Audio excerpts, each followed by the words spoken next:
ਮੈਨੂੰ ਰਾਜੇਵਾਲ ਸਾਹਿਬ ਨੇ ਬਹੁਤ ਗਲਤ ਸ਼ਬਦ ਮੇਰੇ ਬਾਰੇ ਬੋਲੇ। ਸਟੇਜ ਤੇ ਵੀ ਦੋ ਤਰ੍ਹਾਂ ਦੀ ਪੋਲਿਟਿਕਸ ਹੁੰਦੀ ਹੈ, ਇੱਕ ਹੈ ਤਪੋ ਰਾਜ, ਤਪ ਕਰਦਿਆਂ ਰਾਜ ਮਿਲਦਾ, ਰਾਜੋ ਨਰਕ, ਬੰਦਾ ਉਹਨੂੰ ਨਰਕ ਬਣਾ ਲੈਂਦਾ ਗਲਤ ਕੰਮ ਕਰਕੇ। ਤਪੋ ਰਾਜ, ਰਾਜੋ ਫਕੀਰੀ, ਲੋਕਾਂ ਵਾਸਤੇ ਜੀਂਦਾ, ਲੋਕਾਂ ਵਾਸਤੇ ਮਰਦਾ। ਔਰ ਇਸ ਗੱਲ ਦਾ ਵੀ ਵਹਿਮ ਨਹੀਂ ਰੱਖਣਾ ਚਾਹੀਦਾ ਜਥੇਬੰਦੀਆਂ ਨੂੰ ਕਿ ਅੰਦੋਲਨ ਇਹਨਾਂ ਕਰਕੇ ਚੱਲਿਆ, ਨਹੀਂ। ਪਰ ਜੇ ਤੁਸੀਂ ਜਾ ਕੇ ਪਾਰਟੀਆਂ ਨਾਲ ਰਲਣਾ ਹੈ ਔਰ ਫਿਰ ਤੁਹਾਡੇ ਰੌਲੇ ਪੈਣੇ ਨੇ ਵੀ ਸੀਐਮ ਕਿਹਨੇ ਬਣਨਾ ਹੈ। ਰੌਲਾ ਤਾਂ ਹੈ ਨਾ ਵੀ ਰਾਤ ਨੂੰ ਸੁੱਤੇ ਪਏ ਨੂੰ ਸੁਪਨਾ ਆਉਂਦਾ ਵੀ ਗੱਡੀ ਜਾ ਰਹੀ ਹੈ, ਮੈਂ ਸੀਐਮ ਹਾਂ, ਦੋ ਲਾਲ ਬੱਤੀਆਂ ਅੱਗੇ ਤੋਂ ਪਿੱਛੇ। ਸੀਐਮ ਦੇ ਨਾਂ ਤੇ ਬੜਾ ਮੁਸਕਰਾਏ, ਇਸ ਦਾ ਗੱਲ ਦਾ ਰਾਜ਼ ਕੀ? ਮੈਂ ਇਹ ਜਥੇਬੰਦੀਆਂ ਨੂੰ ਕਹਿ ਰਿਹਾ ਕਿ ਤੁਸੀਂ ਇਸ ਗੱਲ ਨੂੰ ਗਰੰਟਡ ਲੈ ਕੇ ਨਾ ਬਹਿ ਜਿਓ ਕਿ ਭਾਈ ਅਸੀਂ ਜਥੇਬੰਦੀਆਂ ਨੇ ਅੰਦੋਲਨ ਜਿਤਵਾਇਆ ਤੇ ਸਾਨੂੰ ਲੋਕੀ ਵੋਟਾਂ ਪਾ ਦੇਣਗੇ। ਇੱਦਾਂ ਨਹੀਂ ਹੋਣਾ। ਐਤਕੀ ਵੋਟ ਨਾ ਪਾਰਟੀਆਂ ਨੂੰ ਪੈਣੀ ਹੈ, ਨਾ ਕਿਸਾਨ ਆਗੂਆਂ ਨੂੰ ਪੈਣੀ ਹੈ, ਨਾ ਕਿਸੇ ਨੂੰ ਪੈਣੀ ਹੈ। ਐਤਕੀ ਵੋਟ ਕੈਂਡੀਡੇਟ ਨੂੰ ਪੈਣੀ। ਤੁਸੀਂ ਹੁਣ ਬੈਠੇ ਐਲਾਨ ਕਰਦੇ ਹੋ ਤੇ ਮੈਂ ਤੁਹਾਨੂੰ ਸਵਾਲ ਪੁੱਛਾਂ ਵੀ ਤੇਰੀ ਜੇਬ ਦਾ ਟਕਾ ਨਹੀਂ ਤੇ ਐਲਾਨ ਤੂੰ ਏਡਾ ਵੱਡਾ ਕਰਦਾ। ਆਪਣੇ ਕੋਲ ਖਜ਼ਾਨੇ 'ਚ ਪੈਸਾ ਤਾਂ ਹੈ ਨਹੀਂ।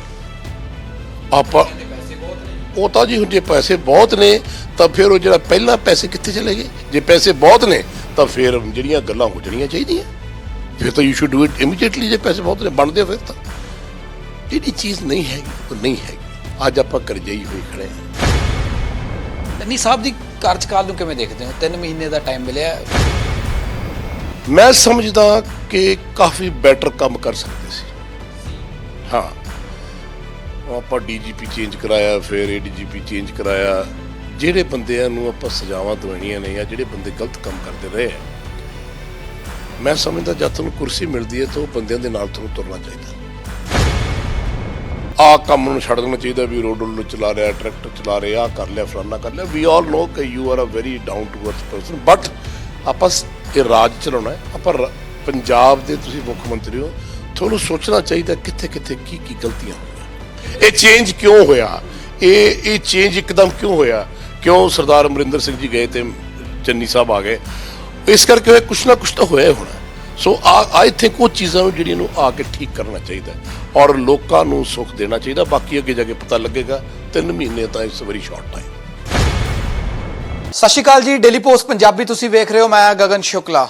ਕਿਸਾਨੀ ਅੰਦੋਲਨ ਖਤਮ ਹੋ ਚੁੱਕਿਆ ਕਿਉਂਕਿ ਕਿਸਾਨ ਦਿੱਲੀ ਦੀਆਂ ਬਰੂਹਾਂ ਤੋਂ ਜਿੱਤ ਦਰਜ ਕਰਕੇ ਵਾਪਸ ਆ ਚੁੱਕੇ ਨੇ ਤੇ ਸੰਯੁਕਤ ਸਮਾਜ ਮੋਰਚੇ ਦਾ ਗਠਨ ਵੀ ਕਰ ਦਿੱਤਾ ਗਿਆ। ਕਿਸਾਨਾਂ ਵੱਲੋਂ ਸਿਆਸੀ ਪਾਰੀ ਖੇਲਣ ਦੀ ਬਿਲਕੁਲ ਸ਼ੁਰੂਆਤ ਹੈ ਤੇ ਕਿਸਾਨੀ ਅੰਦੋਲਨ ਦੌਰਾਨ ਬੁਲੰਦ ਆਵਾਜ਼, ਪੰਜਾਬ ਦੀ ਇੱਕ ਬੁਲੰਦ ਆਵਾਜ਼ ਅਦਾਕਾਰ ਯੋਗਰਾਜ ਸਿੰਘ, ਜੋ ਕਿ ਹਰ ਛੋਟੀ ਤੋਂ ਲੈ ਕੇ ਵੱਡੀ ਸਟੇਜ ਤੇ ਕਿਸਾਨੀ ਦਾ ਹੋਕਾ ਦਿੰਦੇ ਸੀਗੇ। तो मेरे नाल इस वेले योगराज जी मौजूद ने। सर बहुत स्वागत है जी। योगराज सिंह सपुत्र शहीद बाबा दीप सिंह जी की फतेह सारे कबूल करियो।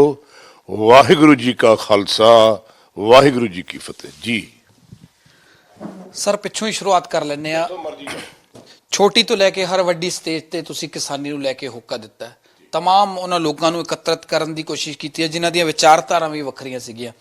ਆਰਟਿਸਟਾਂ ਦਾ ਵੱਡਾ ਯੋਗਦਾਨ ਰਿਹਾ ਹੈ।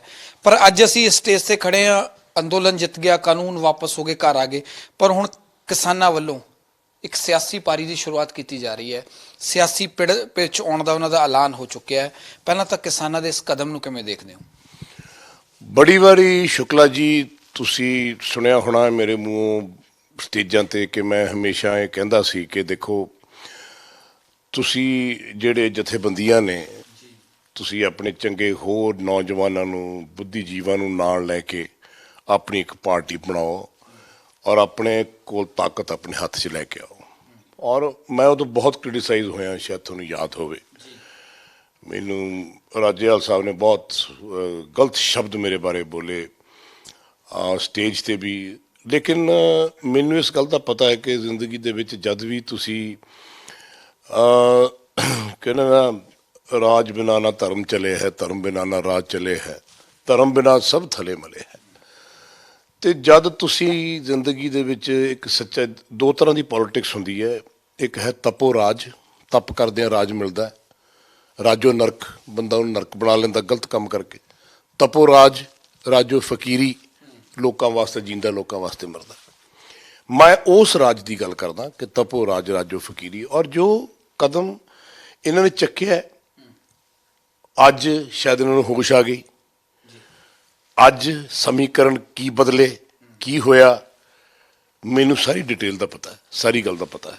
कुछ गल्लां समय दे नाल करांगे, लोगों के सामने आई जानियां।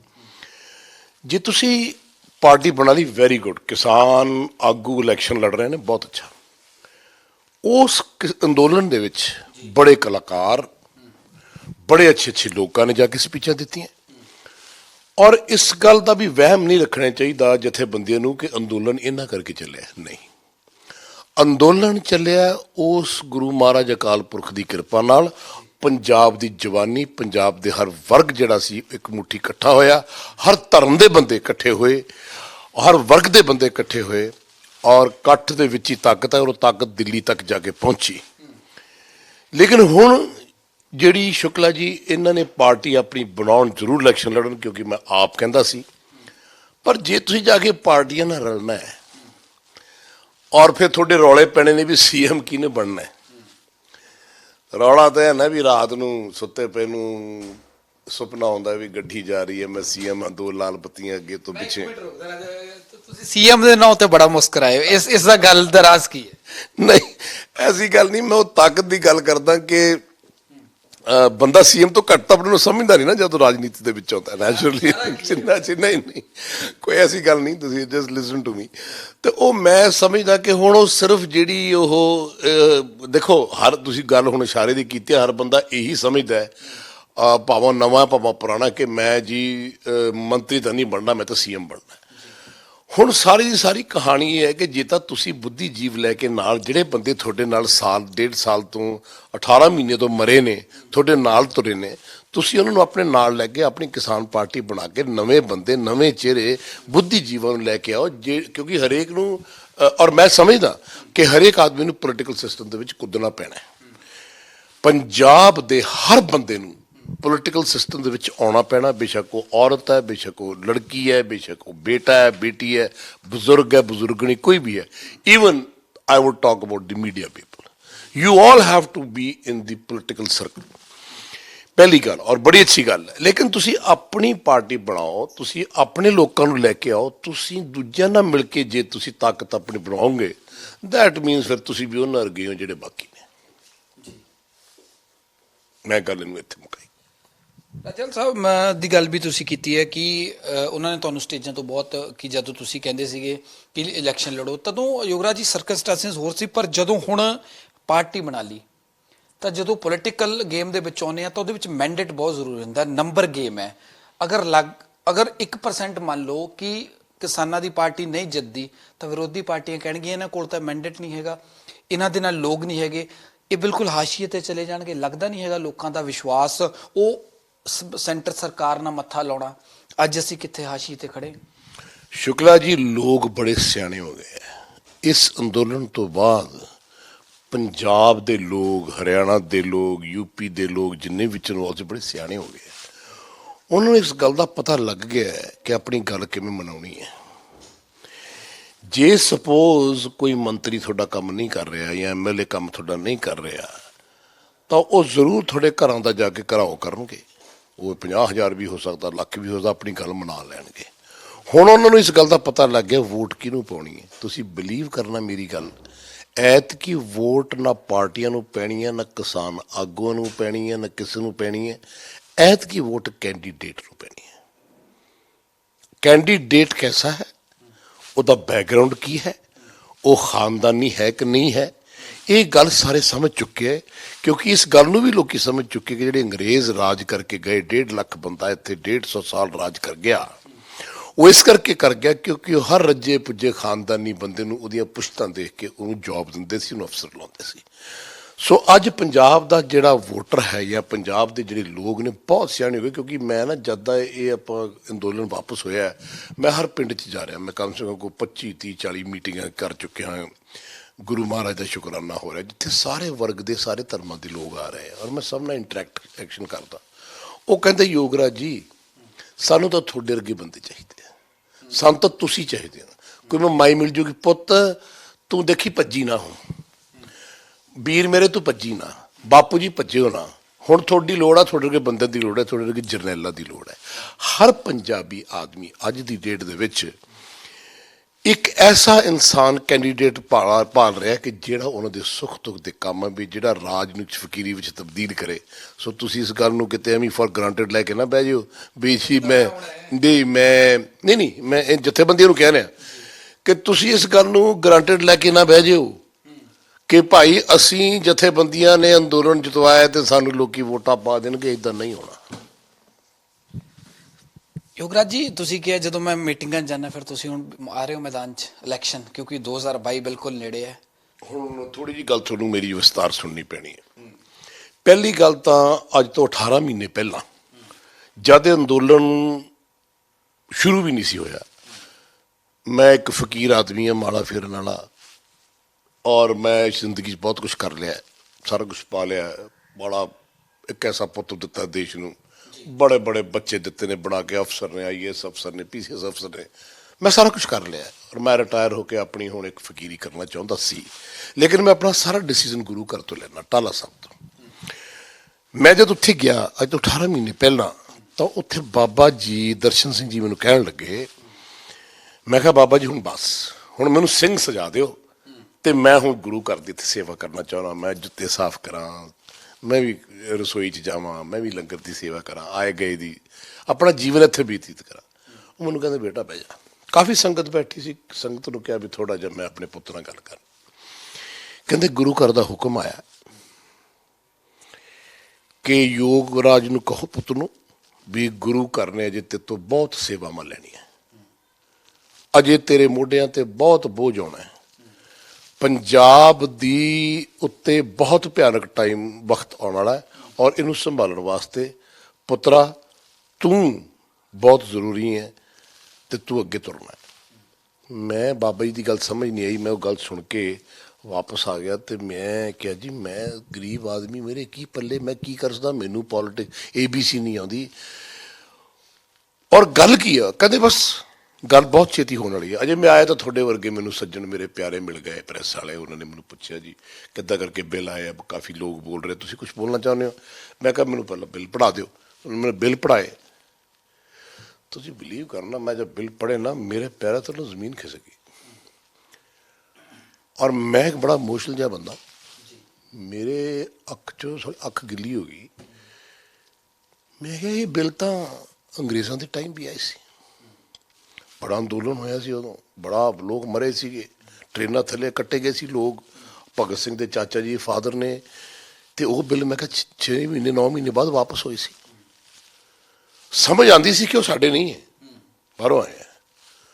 ਮੁਗਲ ਸਮਝ ਆਉਂਦੀ ਸੀ ਉਹ ਸਾਡੇ ਤੇ ਬਹੁਤ ਸ਼ਹਾਦਤ ਕਰ ਰਹੇ, ਉਹ ਸਾਡੇ ਨਹੀਂ ਹੈ, ਬਾਹਰੋਂ ਆਏ ਆ।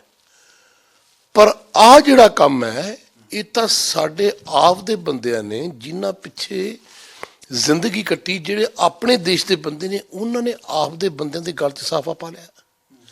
ਇਹ ਮੈਨੂੰ ਬਹੁਤ ਹਰਟ ਕੀਤਾ, ਕਿਉਂਕਿ ਤੁਸੀਂ ਬਿਲੀਵ ਕਰਨਾ, ਜਦ ਇਸ ਦੇਸ਼ ਦੇ ਵਿੱਚ ਮੈਂ ਚਾਹੁੰਦਾ ਸੀ ਵੀ ਹੁਣ ਬਦਲਾਅ ਆਉਣਾ ਚਾਹੀਦਾ, ਕੋਈ ਹੋਰ ਪਾਰਟੀ ਆਉਣੀ ਚਾਹੀਦੀ ਹੈ।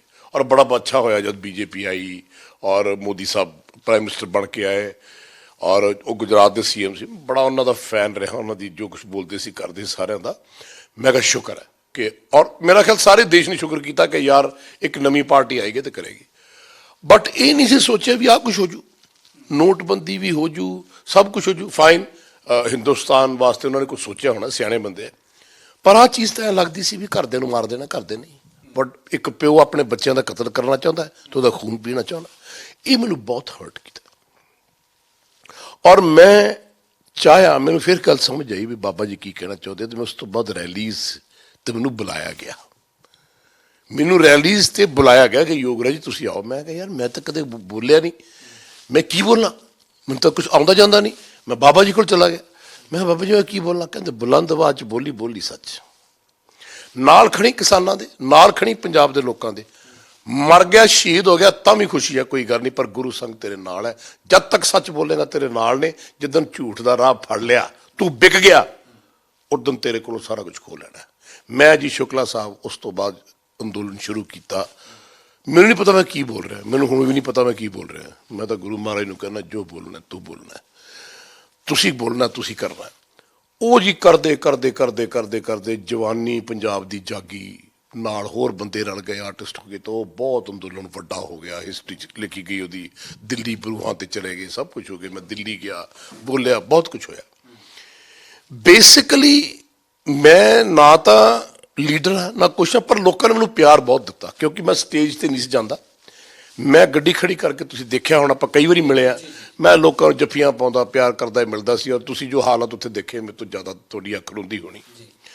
ਸੋ ਆਈ ਥਿੰਕ ਮੇਰੇ ਜਿਹੜਾ ਸਵਾਲ ਤੁਸੀਂ ਪੁੱਛਿਆ ਹੈ, ਮੈਨੂੰ ਨਵਜੋਤ ਸਿੰਘ ਸਿੱਧੂ ਦੀ ਗੱਲ ਹੁਣ ਤੁਸੀਂ ਕਰ ਲੈਣੀ ਹੈ, ਪਰ ਮੈਂ ਹੁਣ ਤਾਂ ਕਰਨ ਲੱਗਿਆ ਕਿਉਂਕਿ ਉਹ ਵੀ ਹੁਕਮ ਮੈਨੂੰ ਗੁਰੂ ਘਰ 'ਚ ਹੀ ਹੋਇਆ ਸੀ।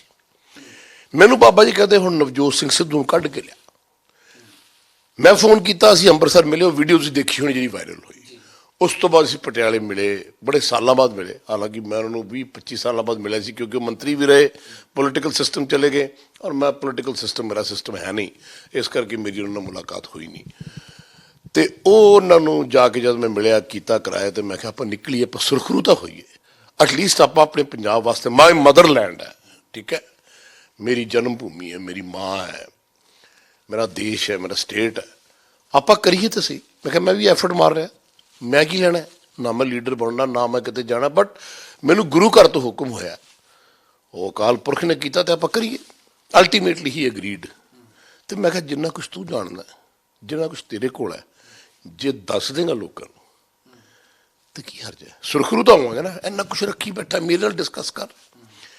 ਫਿਰ ਅਸੀਂ ਅਨੰਦਪੁਰ ਸਾਹਿਬ ਇੱਕ ਰੈਲੀ ਰੱਖੀ, ਔਰ ਫਿਰ ਉੱਥੋਂ ਬਲਗਾਰੀ ਜਾ ਕੇ ਜਿਵੇਂ ਨਵਜੋਤ ਜੀ ਬੋਲੇ, ਉਸ ਤੋਂ ਬਾਅਦ ਸਾਰਾ ਕੁਛ ਖੁੱਲ੍ਹਿਆ।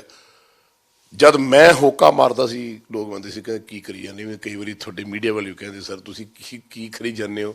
ਮੈਂ ਕਿਹਾ ਨਹੀਂ, ਮੈਂ ਜੋ ਮੈਨੂੰ ਗੁਰੂ ਘਰ ਤੋਂ ਹੁਕਮ ਮਿਲਿਆ ਮੈਂ ਉਹ ਕਰ ਰਿਹਾ। ਸੋ ਬੇਸਿਕਲੀ ਸਾਰਾ ਕੁਛ ਹੀ ਗੁਰੂ ਘਰ ਤੋਂ ਹੋਇਆ, ਔਰ ਮੈਨੂੰ ਨਹੀਂ ਪਤਾ ਲੱਗਿਆ ਕੀ ਹੋਇਆ, ਪਰ ਇੰਨਾ ਕੁ ਜ਼ਰੂਰ ਮੇਰੇ ਮਨ 'ਚ ਟੀਸ ਰਹਿੰਦੀ ਸੀ ਕਿ ਇਹ ਜੋ ਕੁਛ ਹੋ ਰਿਹਾ ਗਲਤ ਹੋ ਰਿਹਾ, ਇਹ ਜੋ ਕੁਛ ਹੋ ਰਿਹਾ ਠੀਕ ਨਹੀਂ ਹੋ ਰਿਹਾ। ਸਾਡੇ ਦੇਸ਼ ਦੇ ਲੀਡਰ, ਸਾਡੇ ਦੇਸ਼ ਦੇ ਲੋਕ ਪੰਜਾਬ ਨਾਲ ਇਸ ਤਰ੍ਹਾਂ ਨਹੀਂ ਕਰ ਸਕਦੇ। ਕੁਛ ਨਾ ਕੁਛ ਗਲਤ ਹੈ, ਇਹ ਨਹੀਂ ਹੋ ਸਕਦਾ। ਅਸੀਂ ਸਾਰੇ ਇਕੱਠੇ ਰਹੇ ਹਾਂ, ਹਰ ਧਰਮ ਦੇ, ਹਰ ਵਰਗ ਦੇ ਲੋਕ, ਅਸੀਂ ਇੱਕ ਦੂਜੇ ਨਾਲ ਜੱਫੀਆਂ ਪਾਉਂਦੇ ਭਾਈ ਚੱਲ ਰਹੇ, ਇਸ ਤਰ੍ਹਾਂ ਨਹੀਂ ਹੋ ਸਕਦਾ। ਉਹ ਚੀਜ਼ ਅੱਜ ਵੀ ਮੇਰੇ ਦਿਲ 'ਚ ਹੈ, ਅੱਜ ਵੀ ਮੈਂ ਉਸ ਚੀਜ਼ ਨੂੰ ਲੈ ਕੇ ਬਹੁਤ ਦਰਦ ਮੇਰੇ ਸੀਨੇ 'ਚ ਪੈਦਾ ਹੁੰਦਾ। ਬਟ ਉਹ ਪੋਲੀਟੀਕਲ ਸਿਸਟਮ ਦੇ ਵਿੱਚ ਗੱਲ ਬਦਲ ਜਾਏਗੀ, ਇਹ ਮੈਂ ਕਦੇ ਨਹੀਂ ਸੋਚਿਆ। ਨਾ since you ask me a question, ਕਿ ਨਹੀਂ, ਤੁਸੀਂ ਇੱਕ ਸਵਾਲ ਪੁੱਛਿਆ ਸੀ ਮੈਨੂੰ ਕਿ ਤੁਸੀਂ ਸਿਆਸਤ ਆਉਣਾ ਹੈ ਕਿ ਨਹੀਂ ਆਉਣਾ। ਮੈਂ ਉਹਨਾਂ 'ਚੋਂ ਨਹੀਂ ਜਿਹੜਾ ਪੈਸੇ ਪਿੱਛੇ ਵਿਕ ਜੇ, ਜਿਹੜਾ ਸ਼ੌਹਰਤ ਪਿੱਛੇ ਵਿਕ ਜੇ, ਜਿਹੜਾ ਤਾਕਤ ਪਿੱਛੇ ਵਿਕ ਜੇ। ਦੁਨੀਆ ਦੀ ਕੋਈ ਤਾਕਤ ਯੋਗਰਾਜ ਸਿੰਘ ਨੂੰ ਖਰੀਦ ਨਹੀਂ ਸਕਦੀ। ਮੈਂ ਨਵਜੋਤ ਸਿੰਘ ਸਿੱਧੂ ਦੇ ਨਾਲ ਖੜਾ। ਜੇ ਮੈਨੂੰ ਕਹੂਗਾ ਬਾਪੂ ਇੱਥੋਂ ਛਾਲ ਮਾਰਦੇ ਖੂਹ 'ਚ ਮੈਂ ਮਾਰ ਦਿਆਂਗਾ for the benefit of Punjab. ਜੇ ਉਹ ਮੈਨੂੰ ਇਹ ਕਹੂਗਾ ਕਿ ਯੋਗਰਾਜ ਸਿੰਘ ਜੀ ਮੇਰੇ ਪਿਤਾ ਸਮਾਨ, ਮੇਰੇ ਭਰਾ ਵੱਡੇ, ਮੈਂ ਤੈਨੂੰ ਇਲੈਕਸ਼ਨਾਂ ਲੜਾਉਣੀਆਂ, ਤੈਨੂੰ ਲਿਆਉਣਾ ਸਿਆਸਤ ਦੇ ਵਿੱਚ, ਤੇ ਮੇਰੀ ਜਾਨ ਹਾਜ਼ਰ ਹੈ, ਮੇਰਾ ਸਿਰ ਵੀ ਹਾਜ਼ਰ ਹੈ। ਪਰ ਯੋਗਰਾਜ ਜੀ ਵੱਡਾ ਸਵਾਲ ਹੈ, ਜਿਹੜੀ ਕਿਸਾਨੀ ਨੂੰ ਬਚਾਉਣ ਦੇ ਲਈ 1 ਸਾਲ ਸਟੇਜਾਂ ਤੇ ਘੁੰਮੇ, ਲੋਕਾਂ ਨੂੰ ਮਿਲੇ, ਹੋਕਾ ਦਿੱਤਾ, ਮੋਦੀ ਸਾਹਿਬ ਨਾਲ ਪੰਗਾ ਵੀ ਲਿਆ। ਸ਼ਾਇਦ ਬਦਨਸੀਬ ਆਦਮੀ ਆ ਕਿ ਮੈਂ ਪੋਲੀਟੀਕਲ ਪਾਰਟੀ ਤੇ ਪੋਲੀਟੀਕਲ ਪੋਲੀਟੀਸ਼ੀਅਨਾਂ ਦੇ ਘਰ ਪੈਦਾ ਹੋਇਆ। 5 ਸਾਲ ਦੀ ਉਮਰ ਤੋਂ ਮੈਂ ਆਪਣੇ ਫੁੱਫੜ ਜੀ ਨਿਰੰਜਨ ਸਿੰਘ ਤਾਲਬ, ਜਿਹੜੇ PPCC ਦੇ ਪ੍ਰਧਾਨ ਸੀਗੇ, ਉਹਨਾਂ ਦੇ ਨਾਲ ਰਿਹਾ। ਸਾਰਿਆਂ ਨੂੰ ਦੇਖਿਆ, ਉਦੋਂ ਕਾਂਗਰਸ ਹੀ ਸੀ। ਔਰ ਮੈਂ ਜ਼ਿੰਦਗੀ ਦੇ ਵਿੱਚ ਇਹ ਨੋਟ ਕੀਤਾ, ਮੈਂ ਜੰਜਾਂ ਬਹੁਤ ਚੜਾਈਆਂ, ਦੂਲਾ ਨਹੀਂ ਬਣਿਆ। ਬੜੇ ਮੌਕੇ ਮੈਨੂੰ ਮਿਲੇ, ਬਹੁਤ ਕੁਛ, ਸੰਜੇ ਜੀ ਦੇ ਟਾਈਮ ਜਾਂ ਯੂਥ ਕਾਂਗਰਸ ਬਣੀ, ਮੈਂ ਕਦੇ ਨਹੀਂ ਗਿਆ ਵਿੱਚ। ਜੇ ਮੈਂ ਚਾਹੁੰਦਾ ਤਾਂ ਹੁਣ ਨੂੰ ਸ਼ਾਇਦ ਪ੍ਰਾਈਮ ਮਿਨਿਸਟਰ ਹੁੰਦਾ, ਚਾਹੁੰਦਾ ਤਾਂ ਹੁਣ ਨੂੰ ਹੋਮ ਮਿਨਿਸਟਰ ਹੁੰਦਾ, ਬਹੁਤ ਕੁਛ ਕਰ ਲੈਣਾ ਸੀ। ਸੰਜੇ ਜੀ ਮੈਨੂੰ ਕਹਿੰਦੇ ਹੁੰਦੇ ਸੀ, ਕਹਿੰਦੇ ਇੱਕ ਵਾਰੀ ਆ ਲੈਣ ਦੇ ਮੈਨੂੰ, ਇਲਾਹਾਬਾਦ ਅਸੀਂ ਮਿਲੇ ਵੀ ਜਾ ਕੇ ਉਹਨਾਂ ਨੂੰ। ਪਰ ਮੈਂ ਜ਼ਿੰਦਗੀ 'ਚ ਇੱਕ ਚੀਜ਼ ਦੇਖੀ ਕਿ ਪਾਰਟੀ ਕੋਈ ਮਾੜੀ ਨਹੀਂ,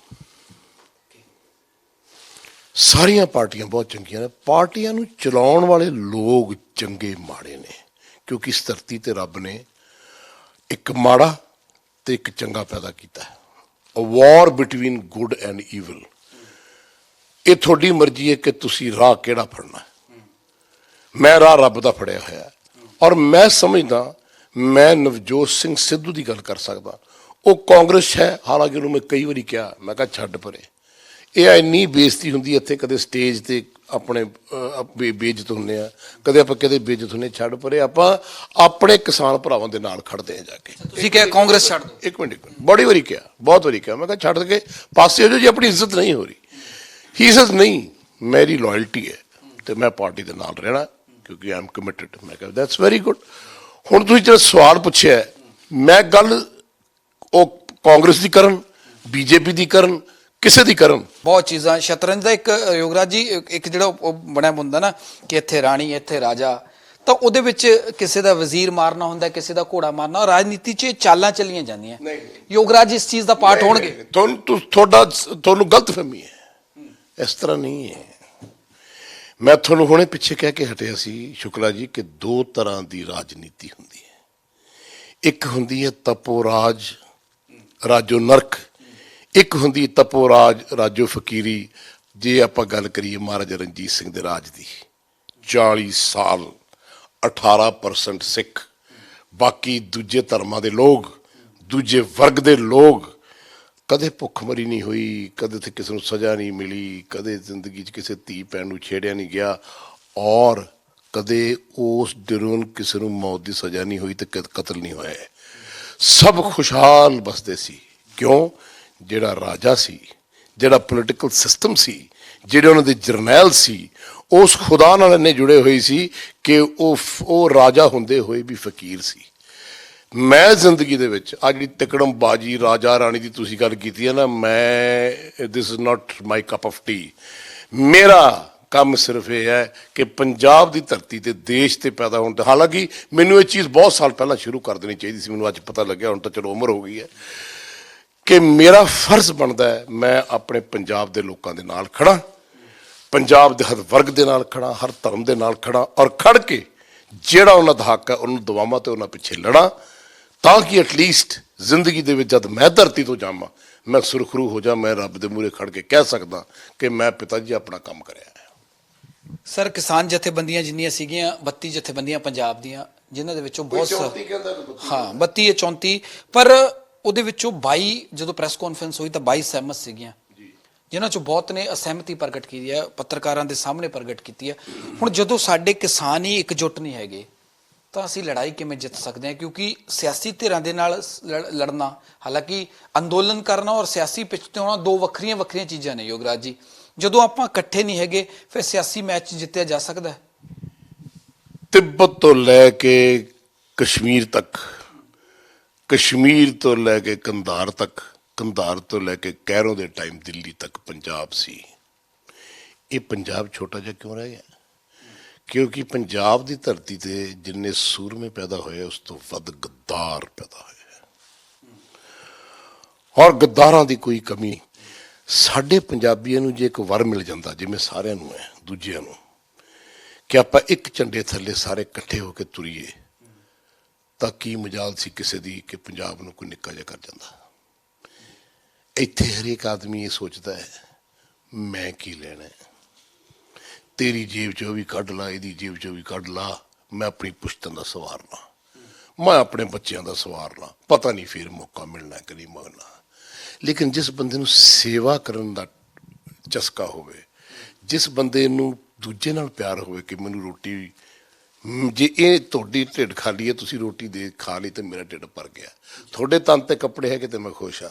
ਜਿਹੜਾ ਬੰਦਾ ਆਪਣੇ ਲੋਕਾਂ ਨਾਲ ਪਿਆਰ ਕਰਦਾ ਹੈ ਉਹ ਜ਼ਿੰਦਗੀ 'ਚ ਪੋਲੀਟੀਕਲ ਸਿਸਟਮ ਦੀ ਗੱਲ ਕਰਦਾ ਹੈ। ਜਿਸ ਦੀ ਗੱਲ ਤੁਸੀਂ ਕਰ ਰਹੇ ਹੋ ਮੈਂ ਉਸ ਗੱਲ ਨਾਲ ਨਾ ਮੰਨਦਾ ਤੇ ਨਾ ਉਹਦੇ ਨਾਲ ਚੱਲਦਾ। ਸਰ, ਰਾਜੇਵਾਲ ਸਾਹਿਬ ਇਸ ਵੇਲੇ ਸੰਯੁਕਤ ਸਮਾਜ ਮੋਰਚੇ ਨੂੰ ਲੀਡ ਕਰਨਗੇ, ਕਿਵੇਂ ਦੇਖਦੇ ਹੋ? ਕਿਉਂਕਿ ਲੱਗਦਾ, ਕਿਉਂਕਿ ਇੱਕ ਵੱਡਾ ਨਾਂ ਇਸ ਅੰਦੋਲਨ 'ਚ ਭੂਮਿਕਾ ਵੱਡੀ ਰਹੀ ਹੈ, ਤੁਸੀਂ ਬੜੇ ਖੁਸ਼ ਹੋਏ ਕਿ ਸ਼ੁਭਕਾਮਨਾ, ਬੜੀ ਚੰਗੀ ਗੱਲ ਹੈ। ਮੈਂ ਤਾਂ ਪਹਿਲਾਂ ਚਾਹੁੰਦਾ ਸੀ, ਮੈਂ ਤਾਂ ਪਹਿਲਾਂ ਕਿਹਾ ਸੀ, ਇਹ ਵੀ ਉਹਨਾਂ ਦੇ ਕਰਮਾਂ ਦੀ ਗੱਲ ਹੈ। ਉਹ ਕਹਿੰਦੇ ਨੇ ਜੋ ਰੱਬ ਨੇ ਤੇਰੇ ਲੇਖ ਲਿਖਤੇ, ਚੰਨੀ ਸਾਹਿਬ ਮੁੱਖ ਮੰਤਰੀ ਬਣ ਗਏ, ਕੋਈ ਕਹਿ ਸਕਦਾ ਸੀ? ਨਹੀਂ ਨਾ। ਇਹਨੂੰ ਕੀ ਕਹਿੰਦੇ ਨੇ? ਆਪ ਇਹਨੂੰ ਕਹਿੰਦੇ ਨੇ ਕਰਮ। ਠੀਕ ਹੈ, ਤਪੋ ਰਾਜ, ਰਾਜੋ ਨਰਕ। ਤਪ ਕਰਕੇ ਰਾਜ ਮਿਲ ਗਿਆ, ਹੁਣ ਮਰਜ਼ੀ ਹੈ ਸਾਰਿਆਂ ਦੀ ਕਿ ਨਰਕ ਬਣਾਉਣਾ ਕਿ ਨੂੰ ਸਵਰਗ ਬਣਾਉਣਾ। ਚੰਨੀ ਸਾਹਿਬ ਦੀ ਕਾਰਜਕਾਲ ਨੂੰ ਕਿਵੇਂ ਦੇਖਦੇ ਹੋ? 3 ਮਹੀਨੇ ਦਾ ਟਾਈਮ ਮਿਲਿਆ, ਯੂਨੀਵਰਸਿਟੀ 'ਚ ਤੁਹਾਡਾ ਡਾਂਸ ਵੀ ਕਾਫੀ ਵਾਇਰਲ ਹੋਇਆ ਉਹਨਾਂ ਨਾਲ, ਕਿਵੇਂ ਦੇਖਦੇ ਹੋ 3 ਮਹੀਨੇ ਕੰਮ? ਪਹਿਲੀ ਗੱਲ ਤਾਂ ਮੇਰੇ ਸਟੂਡੈਂਟ ਰਹੇ, ਮੇਰੇ ਅੰਡਰ ਕ੍ਰਿਕਟ ਖੇਡਦੇ ਰਹੇ ਡੀਏਵੀ ਕਾਲਜ 'ਚ। ਉਹਨਾਂ ਨੂੰ ਮੇਰਾ ਪਤਾ ਤੇ ਮੇਰੇ ਸੁਭਾਅ ਦਾ ਪਤਾ। ਦੂਜੀ ਗੱਲ, ਸਿੰਸ ਉਹ ਹੁਣ ਸੀਐਮ ਨੇ ਤਾਂ ਉਹਨਾਂ ਨੂੰ ਚੰਨੀ ਜੀ ਕਹਿਣਾ ਪੈਂਦਾ। ਇਸ ਪ੍ਰੋਟੋਕਾਲ ਕਰਨਾ ਵੀ ਚਾਹੀਦਾ, ਰਿਸਪੈਕਟ ਹੋਣੀ ਚਾਹੀਦੀ। ਮੈਂ ਸਮਝਦਾ ਕਿ ਕਾਫੀ ਬੈਟਰ ਕੰਮ ਕਰ ਸਕਦੇ ਸੀ। ਹਾਂ, ਉਹਨਾਂ ਬੰਦਿਆਂ ਦੇ ਨਾਲ ਤੁਸੀਂ ਤੁਰਦੇ ਹੋ ਤਾਂ ਬਹੁਤ ਮਾੜੀ ਗੱਲ ਹੈ, ਪਰ ਤੁਸੀਂ ਉਹ ਕੰਮ ਨਾ ਕਰੋ ਜਾਂ ਉਹ ਕੰਮ ਹੋਣ ਨਾ ਦਿਓ ਜਿਹੜੇ ਪਹਿਲਾਂ ਹੋ ਰਹੇ ਸੀ। So I think Channi as a man, ਮੈਨੂੰ ਜਿੰਨਾ ਕੁ ਪਤਾ ਕਾਲਜ ਸੀਗਾ, ਵੈਰੀ ਡਿਸਾਈਲ ਮੈਨ, ਪਰ ਹੁਣ ਸੀਐਮ ਬਣਿਆ ਤਾਂ ਉਹਨਾਂ ਦੀ ਡਿਊਟੀ ਬਣਦੀ ਹੈ ਕਿ ਮੈਂ ਇੱਕ ਚੰਗਾ ਕੰਮ ਕਰਕੇ ਜਾਵਾਂ ਜਾਂ ਜਿਹੜੀਆਂ ਚੀਜ਼ਾਂ ਕਰਨ ਵਾਲੀਆਂ ਕਰਾਂ। ਬਟ ਥੋੜ੍ਹਾ ਜਿਹਾ ਮੈਂ ਸਮਝਦਾ ਉਹਨੂੰ ਸਟਰੋਂਗ ਹੋਣਾ ਚਾਹੀਦਾ, ਤਕੜੇ ਹੋਣਾ ਚਾਹੀਦਾ। ਆਹ ਕੰਮ ਨੂੰ ਛੱਡ ਦੇਣਾ ਚਾਹੀਦਾ ਵੀ ਰੋਡ ਚਲਾ ਰਿਹਾ, ਟਰੈਕਟਰ ਚਲਾ ਰਿਹਾ, ਆਹ ਕਰ ਲਿਆ, ਫਲਾਨਾ ਕਰ ਲਿਆ। ਵੀ ਆਲ ਨੋ ਕਿ you are a very down to earth person, but ਆਪਾਂ ਇਹ ਰਾਜ ਚਲਾਉਣਾ ਹੈ। ਆਪਾਂ ਪੰਜਾਬ ਦੇ ਤੁਸੀਂ ਮੁੱਖ ਮੰਤਰੀ ਹੋ, ਤੁਹਾਨੂੰ ਸੋਚਣਾ ਚਾਹੀਦਾ ਕਿੱਥੇ ਕਿੱਥੇ ਕੀ ਕੀ ਗਲਤੀਆਂ ਹੋਈਆਂ, ਇਹ ਚੇਂਜ ਕਿਉਂ ਹੋਇਆ, ਇਹ ਚੇਂਜ ਇੱਕਦਮ ਕਿਉਂ ਹੋਇਆ, ਕਿਉਂ ਸਰਦਾਰ ਅਮਰਿੰਦਰ ਸਿੰਘ ਜੀ ਗਏ ਤੇ ਚੰਨੀ ਸਾਹਿਬ ਆ ਗਏ। ਇਸ ਕਰਕੇ ਹੋਇਆ, ਕੁਛ ਨਾ ਕੁਛ ਤਾਂ ਹੋਇਆ ਹੀ ਹੋਣਾ। ਸੋ ਆਈ ਥਿੰਕ ਉਹ ਚੀਜ਼ਾਂ ਨੂੰ ਜਿਹੜੀਆਂ ਨੂੰ ਆ ਕੇ ਠੀਕ ਕਰਨਾ ਚਾਹੀਦਾ ਔਰ ਲੋਕਾਂ ਨੂੰ ਸੁੱਖ ਦੇਣਾ ਚਾਹੀਦਾ। ਬਾਕੀ ਅੱਗੇ ਜਾ ਕੇ ਪਤਾ ਲੱਗੇਗਾ। 3 ਮਹੀਨੇ ਤਾਂ ਇਟਸ ਵੈਰੀ ਸ਼ਾਰਟ ਟਾਈਮ। ਜਦ ਤੱਕ ਤੁਹਾਡੇ ਕੋਲ ਚੀਜ਼ ਹੈ ਨਹੀਂ, ਤੁਸੀਂ ਹੁਣ ਬੈਠੇ ਐਲਾਨ ਕਰਦੇ ਹੋ ਤੇ ਮੈਂ ਤੁਹਾਨੂੰ ਸਵਾਲ ਪੁੱਛਾਂ ਵੀ ਤੇਰੀ ਜੇਬ ਤਾਂ ਟਕਾ ਨਹੀਂ ਤੇ ਐਲਾਨ ਤੂੰ ਐਡਾ ਵੱਡਾ ਕਰਤਾ। ਆਪਣੇ ਕੋਲ ਖਜ਼ਾਨੇ 'ਚ ਪੈਸਾ ਤਾਂ ਹੈ ਨਹੀਂ।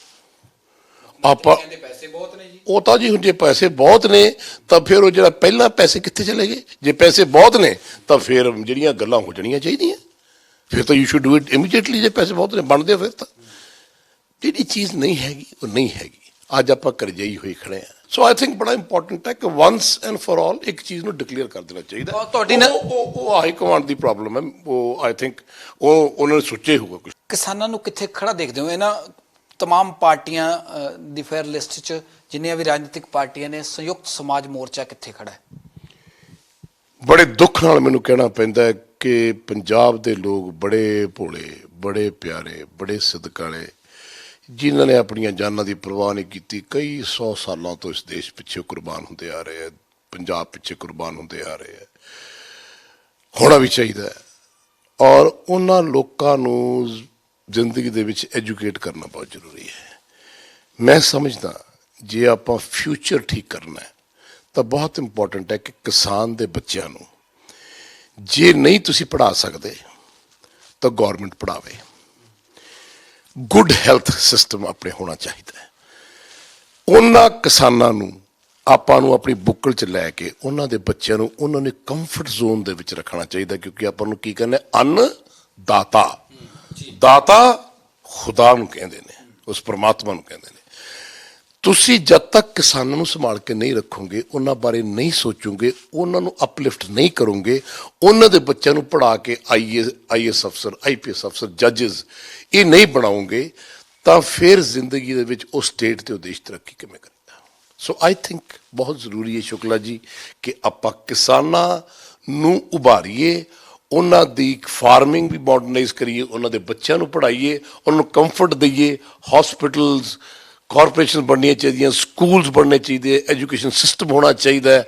ਔਰ ਇੱਕ ਗੱਲ ਮੈਂ ਤੁਸੀਂ ਪਤਾ ਨਹੀਂ ਸਵਾਲ ਪੁੱਛਣਾ ਮੈਂ ਕਹਿਣਾ ਚਾਹੁੰਦਾ ਕਿ ਬੋਲੀ ਹਰ ਪਿਆਰੀ ਹੈ। ਇਸ ਦੁਨੀਆ 'ਚ ਤਮਾਮ ਬੋਲੀਆਂ, ਅਣਗਿਣਤ ਬੋਲੀਆਂ, ਸਾਰੀਆਂ ਬੋਲੀਆਂ ਪਿਆਰੀਆਂ, ਲੇਕਿਨ ਜਿਹੜੀ ਮਾਂ ਬੋਲੀ ਜਿਹਦੀ ਵੀ ਹੈ ਉਹ ਬੋਲੀ ਨੂੰ ਜਦ ਤੁਸੀਂ ਭੁੱਲੋਗੇ ਤੁਸੀਂ ਬਰਬਾਦ ਹੋਵੋਗੇ। ਸਾਡੇ ਪੰਜਾਬ ਦੇ ਵਿੱਚ ਇੱਕ ਪ੍ਰੋਬਲਮ ਹੈ ਕਿ ਅਸੀਂ ਆਪਣੀ ਮਾਂ ਬੋਲੀ ਨੂੰ ਭੁੱਲੇ ਬੈਠੇ ਹਾਂ, ਆਪਣੀ ਧਰਤੀ ਨੂੰ ਭੁੱਲੇ ਬੈਠੇ ਹਾਂ। ਆਉਣ ਵਾਲਾ ਸਮਾਂ ਉਹਨੂੰ ਸਮਰੱਥ ਦੇਵੇ, ਮੱਤ ਦੇਵੇ। ਆਪਾਂ ਸਾਰੇ ਇਕੱਠੇ ਹੋ ਕੇ ਕਿਸਾਨਾਂ ਦਾ ਖਿਆਲ ਕਰੀਏ, ਉਹਨਾਂ ਨੂੰ ਆਪਣੀ ਬੁੱਕਲ 'ਚ ਪਾਈਏ ਤੇ ਬਹੁਤ ਖੂਬਸੂਰਤ ਪੰਜਾਬ ਬਣ ਸਕਦਾ। ਮੇਰੀ ਸਵਾਲ ਖੜੇ ਦਾ ਖੜਾ ਹੀ ਹੈ ਵੀ ਉਹਨਾਂ ਦੀ ਪਾਰਟੀ ਕਿੱਥੇ ਖੜੀ ਹੈ? ਕਿਸਾਨਾਂ ਦੀ ਕੋਈ ਪਾਰਟੀ ਨਹੀਂ, ਇਹ ਕੋਈ ਅੰਦੋਲਨ ਦੀ ਪਾਰਟੀ ਥੋੜਾ ਹੈ, ਇਹ ਤਾਂ ਲੀਡਰਾਂ ਦੀ ਪਾਰਟੀ ਹੈ। ਉਹ ਪਹਿਲਾਂ ਵੀ ਲੀਡਰ ਸੀ ਜਥੇਬੰਦੀ ਵਾਲੇ, ਅੱਜ ਵੀ ਲੀਡਰ ਨੇ। ਪਾਰਟੀ ਕਿਸਾਨਾਂ ਨੇ ਤਾਂ ਨਹੀਂ ਬਣਾਈ, ਪਾਰਟੀ ਇਹਨਾਂ ਨੇ ਬਣਾਈ ਹੈ, ਇਹ ਸਮਝਦੇ ਹੋਏ ਕਿ ਅੰਦੋਲਨ ਅਸੀਂ ਜਿੱਤਿਆ। ਨਹੀਂ, ਅੰਦੋਲਨ ਪੰਜਾਬ ਦੇ ਲੋਕਾਂ ਨੇ ਜਿੱਤਿਆ, ਅੰਦੋਲਨ ਗੁਰੂ ਦੀ ਕਿਰਪਾ ਨਾਲ ਜਿੱਤਿਆ ਗਿਆ। ਔਰ ਵੈਸੇ ਲੜਾਈ ਅਜੇ ਬਹੁਤ ਲੰਬੀ ਪਈ ਹੈ। ਅਜੇ ਕੁਝ ਨਹੀਂ ਹੋਇਆ ਜਦ ਤੱਕ ਤੁਹਾਨੂੰ ਲਿਖਤ ਪੜਤ ਤੁਹਾਡੀ ਐਮਐਸਪੀ ਪੂਰੀ ਨਹੀਂ ਮਿਲਦੀ ਯਾਦ ਰੱਖਣਾ ਤਦ ਤੱਕ ਕੁਝ ਨਹੀਂ ਹੋਇਆ ਸਿਰਫ ਅਜੇ ਗੱਲਾਂ ਹੀ ਨੇ ਔਰ ਮੈਂ ਬੰਦੇ ਦਾ ਜਿਹੜਾ ਬੰਦਾ ਝੂਠ ਬੋਲਣ ਲੱਗ ਜੇ ਨਾ ਉਹਦਾ ਮੈਂ ਯਕੀਨ ਉਦੋਂ ਕਰਦਾ ਜਦੋਂ ਲਿਖ ਕੇ ਕਾਗਜ਼ ਤੇ ਦੇ ਦੇ ਕਿਉਂਕਿ ਉਹ ਕਾਗਜ਼ ਤੇ ਲਿਖਿਆ ਵੀ ਭੁੱਲ ਜਾਂਦਾ ਹੈ ਬਹੁਤ ਕੁਝ ਬੋਲਿਓ ਮੋਦੀ ਤੋਂ ਡਰ ਨਹੀਂ ਲੱਗਦਾ ਈਡੀ ਊਡੀ ਹੋ ਨਾ ਮੈਂ ਸਾਧ ਨੇ ਕੀ ਕਹਿਣਾ ਹੈ ਮੈਂ ਉਹ ਖੁਦਾ ਤੋਂ ਡਰਦਾ ਉਸ ਰੱਬ ਤੋਂ ਡਰਦਾ ਹਾਂ as a prime minister I respect him I respect all the people who are added to me ਔਰ ਉਹ ਰਿਸਪੈਕਟ ਹਮੇਸ਼ਾ ਰਹੇਗੀ ਲੇਕਿਨ ਜਿੱਥੇ ਜੇ ਮੇਰਾ ਪਿਓ ਗਲਤ ਕਰ ਰਿਹਾ ਹੈ ਤਾਂ ਕੀ ਇੱਕ ਬੇਟਾ ਹੋਣ ਦੇ ਨਾਤੇ ਜਾਂ ਵੱਡਾ ਹੋਣ ਦੇ ਨਾਤੇ ਉਹਦੇ ਘਰ 'ਚ ਮੈਂ ਵੱਡਾ ਹੋ ਗਿਆ ਉਹਨਾਂ ਦਾ ਪੁੱਤਰ ਮੈਂ ਆਪਣੇ ਬਾਪ ਨੂੰ ਇਹ ਨਹੀਂ ਕਹਿ ਸਕਦਾ ਕਿ ਤੂੰ ਗਲਤ ਕਰ ਰਿਹਾ ਸੋ ਮੈਂ ਉਹਨੂੰ ਕਹਿਣਾ ਜੀ ਆਹ ਚੀਜ਼ ਗਲਤ ਹੈ Punjab is also yours Punjabis are yours ਤੁਸੀਂ ਉਹਨਾਂ ਦੇ ਜੋ ਕੁਝ ਤੁਸੀਂ ਪ੍ਰੋਮਿਸ ਕੀਤਾ ਹੈ ਲਿਖ ਕੇ ਉਹਨਾਂ ਨੂੰ ਦੇ ਦਿਓ ਦੈਟਸ ਇਟ ਕਿਉਂਕਿ ਕਈ ਵਾਰੀ ਨਾ ਯਕੀਨ ਉੱਠ ਜਾਂਦਾ ਤੁਹਾਨੂੰ ਤੁਹਾਡਾ ਪਿਓ ਰੋਜ਼ ਕਹੇ ਨਾ ਮੈਂ ਤੁਹਾਨੂੰ ਗੱਡੀ ਲੈ ਦੂੰ ਕਹਿੰਦਾ ਯਾਰ ਬਾਪੂ ਨੂੰ 10 ਸਾਲ ਹੋ ਗਏ ਅੱਜ ਤੱਕ ਮੈਂ ਸਾਈਕਲ ਤੇ ਤੁਰੇ ਫਿਰਦਾ ਫਿਰ ਜਦੋਂ ਬਾਪੂ ਕਹਿੰਦਾ ਜਦੋਂ ਗੱਡੀ ਲੈ ਦੇਣਾ ਕਹਿੰਦਾ ਬਾਪੂ ਜਾਂ ਲੈ ਦੇਗਾ ਦੇਖਾਂਗੇ ਉਹ ਤਾਂ ਮਾਰੀ ਨਾ ਸੋ ਆਈ ਥਿੰਕ ਉਹਨਾਂ ਨੂੰ ਦੇਸ਼ ਦੇ ਨਾਲ ਕਿਉਂਕਿ ਉਹਦਾ ਰੁਤਬਾ ਬਹੁਤ ਵੱਡਾ ਹੈ ਦੇਸ਼ ਦੇ ਨਾਲ ਉਹਨਾਂ ਨੂੰ ਜ਼ਿੰਦਗੀ ਦੇ ਵਿੱਚ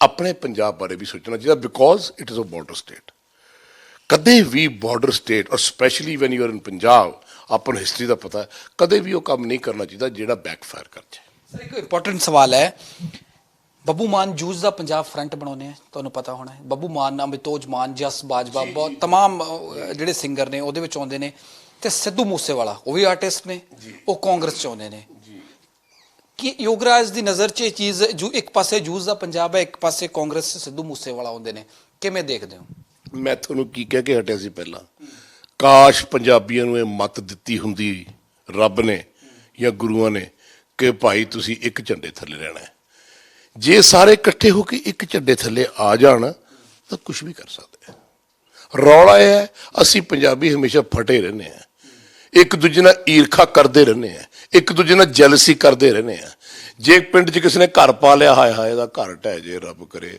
ਇਹ ਨਹੀਂ ਕਹਿਣਾ ਵੀ ਯਾਰ ਰੱਬਾ ਇਹਦਾ ਘਰ ਹੋਰ ਵੱਡਾ ਬਣੇ ਤੇ ਮੇਰਾ ਵੀ ਬਣੇ ਸੋ ਆਈ ਥਿੰਕ ਜਦ ਤੱਕ ਇਹ ਚੀਜ਼ਾਂ ਨਹੀਂ ਹੁੰਦੀਆਂ ਤਦ ਤੱਕ ਤੁਹਾਡਾ you have to change yourself ਆਪਾਂ ਨੂੰ ਇੱਕ ਅੱਛੇ ਇਨਸਾਨ ਬਣਨਾ ਚਾਹੀਦਾ ਔਰ ਸਾਰੇ ਨੂੰ ਬੁੱਕਲ 'ਚ ਲੈ ਕੇ ਜਿੱਦਾਂ ਆਪਾਂ ਪਹਿਲਾਂ ਰਹਿੰਦੇ ਸੀ ਉੱਦਾਂ ਰਹੀਏ ਸਭ ਕੁਝ ਠੀਕ ਹੋ ਜਾਏਗਾ ਬਹੁਤ ਮਿਹਰਬਾਨੀ ਗੱਲਬਾਤ ਦੇ ਲਈ ਸੋ ਯੋਗਰਾਜ ਹਮੇਸ਼ਾ ਬੇਬਾਕੀ ਦੇ ਨਾਲ ਜਵਾਬ ਦਿੰਦੇ ਨੇ ਵੱਡੀ ਗੱਲ ਕਿਸਾਨਾਂ ਦੇ ਲਈ ਆਖੀ ਹੈ ਕਿ ਇਹ ਲੜਾਈ ਕਿਸਾਨਾਂ ਨੇ ਜਿੱਤੀ ਹੈ ਨਾ ਕਿ ਕਿਸਾਨ ਲੀਡਰਾਂ ਨੇ ਔਰ ਜਿਹੜੀ ਇਸ ਵੇਲੇ ਪਾਰਟੀ ਸੰਯੁਕਤ ਸਮਾਜ ਮੋਰਚਾ ਹੈ ਉਹ ਕਿਸਾਨਾਂ ਦੀ ਨਹੀਂ ਕਿਸਾਨ ਲੀਡਰਾਂ ਦੀ ਪਾਰਟੀ ਔਰ ਮੁੱਖ ਮੰਤਰੀ ਚਰਨਜੀਤ ਸਿੰਘ ਚੰਨੀ ਨੂੰ ਹੋਰ ਮਜ਼ਬੂਤ ਹੋ ਕੇ ਕੰਮ ਕਰਨ ਦੀ ਲੋੜ ਆ ਔਰ ਪੰਜਾਬੀਆਂ ਨੂੰ ਇੱਕ ਝੰਡੇ ਥੱਲੇ ਇਕੱਠਾ ਹੋਣਾ ਚਾਹੀਦਾ ਹੈ ਕਿਉਂਕਿ ਪੰਜਾਬ ਇੱਕ ਸੋਨੇ ਦੀ ਚਿੜੀ ਵਰਗਾ ਸੀ ਜੋ ਕਿ ਦੁਬਾਰਾ ਬਣਾਇਆ ਜਾ ਸਕਦਾ ਹੈ ਅਗਰ ਪੰਜਾਬੀ ਇੱਕ ਝੰਡੇ ਦੇ ਹੇਠ ਇਕੱਠੇ ਹੁੰਦੇ ਨੇ ਵੀਡੀਓ ਜਰਨਲਿਸਟ ਕ੍ਰਿਸ਼ਨ ਦੇ ਨਾਲ ਗਗਨ ਸ਼ੁਕਲਾ ਡੇਲੀ ਪੋਸਟ ਪੰਜਾਬੀ